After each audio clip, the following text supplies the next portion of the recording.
can come back, but the time is gone. I'm running to escape from your love. Don't lie, 'cause I know your heart. Don't try looking for someone to 안녕하세요. forget. 나는 개미다.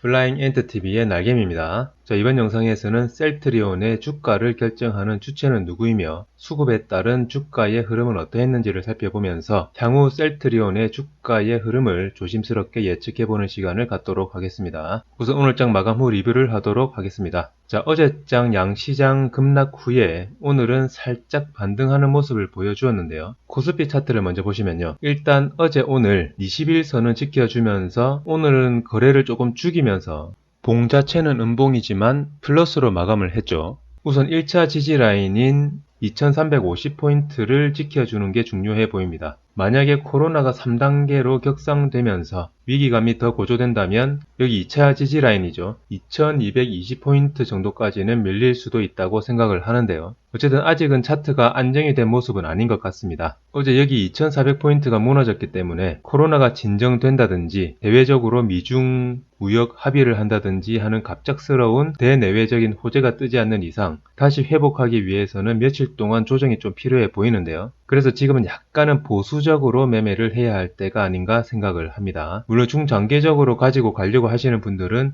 어제 같은 음봉에 분할로 좋은 종목들을 매수를 하는 전략도 괜찮아 보입니다. 그리고 코스닥 차트를 보시면요. 자, 어제 이렇게 21선을 크게 이탈을 하고요. 오늘 장은 어제 낙폭의 절반 정도를 회복하는 모습을 보여주었는데요. 만약에 21선을 내일 회복을 하게 되더라도 여기 이전 고점인 863포인트를 돌파하기 위해서는 다음 주 정도까지는 조정이 좀 필요하지 않나 예측을 해봅니다. 그리고 오늘장 수급을 보시면요.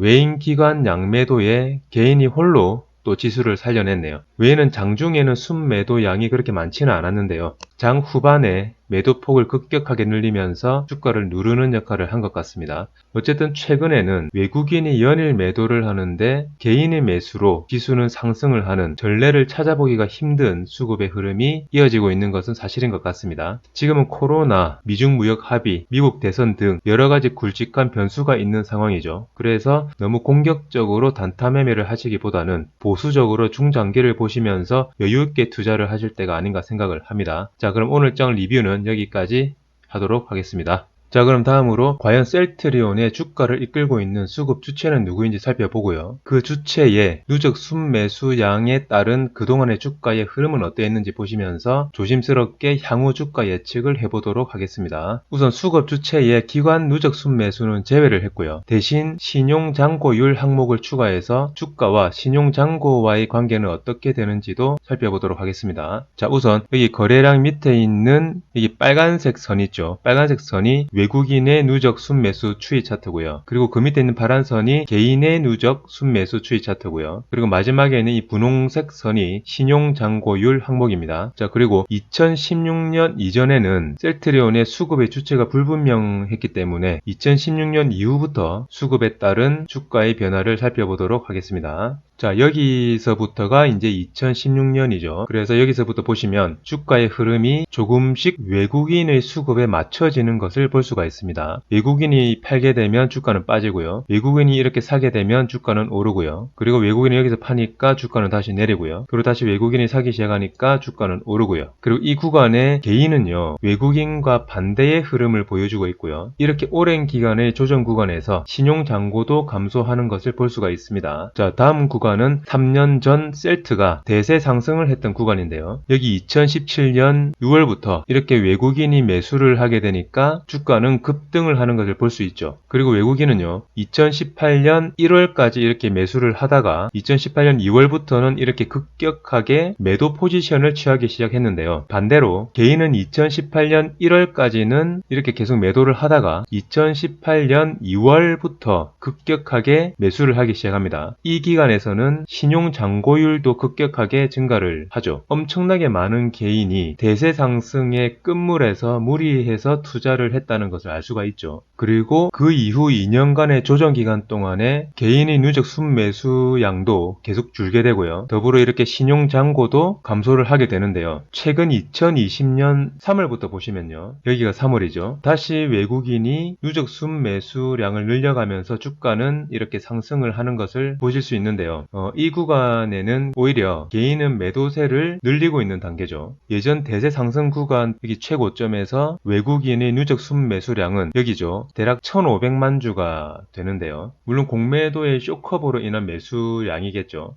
지금은 주가는 그 당시 최고가 근처에 있죠. 그런데 외국인의 순매수량은 고작 500만 주입니다. 그래서 외국인의 순매수량이 예전 최고점 때만큼 증가를 하게 되면 주가는 폭발적으로 상승을 할 수가 있을 것으로 생각을 합니다. 그런데 최근에 여기 보시면 신용 잔고가 조금씩 늘고 있는 건 약간의 불안 요소이긴 한데요. 단기적인 급락을 통해서 신용 개미들을 털고 갈 수도 있으니까요. 본인이 감당할 수 있을 정도로까지만 신용은 사용을 하시길 바랍니다. 자, 이렇게 오늘은 셀트리온의 수급 주체의 누적 순매수량에 따른 주가의 방향을 살펴봤는데요. 셀트리온은 이미 알고 있는 호재가 연일 나오는 시기에는 주가가 미동도 없거나 오히려 밀릴 때가 많았죠. 그러다가 한순간에 주가를 급등시켜버리는 종목도 역시 셀트죠.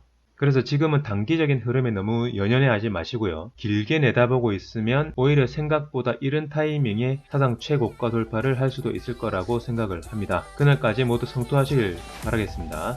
그럼 이번 영상은 여기서 마치겠습니다. 지금까지 플라잉 엔트TV의 날개미였습니다. 감사합니다.